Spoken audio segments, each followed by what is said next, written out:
اور آپ کو بتائیں گے دریائے جہلم کو خطرناک طریقے سے پار کرتے ایک نوجوان ڈوب گیا ہے۔ خوشاب میں شیر گڑھ پتن کے مقام پر دریائے جہلم میں 2 بھائی ڈوب گئے ہیں۔ یہاں پر آپ کو افسوسناک خبر دیتے چلیں، دریائے جہلم کو خطرناک طریقے سے پار کرتے ہوئے ایک نوجوان ڈوب گیا۔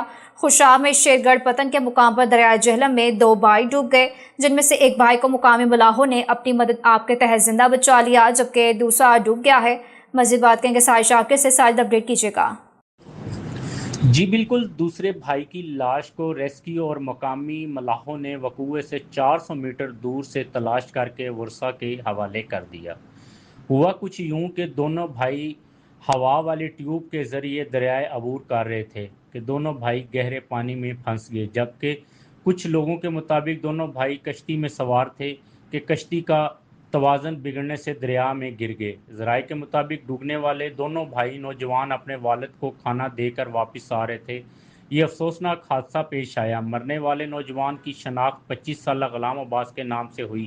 جی بہت شکریہ ساجد ہمیں اپڈیٹ کرنے کا۔ یہاں پر آپ کو اپڈیٹ کر رہے تھے خوشاب سے، جہاں پر 2 نوجوان دریائے جہلم پار کرتے ہوئے ڈوب گئے، جن میں سے ایک کو مقامی ملاحوں نے اپنی مدد آپ کے تحت زندہ بچا لیا، جبکہ دوسرا ڈوب کر جاں بحق ہو گیا۔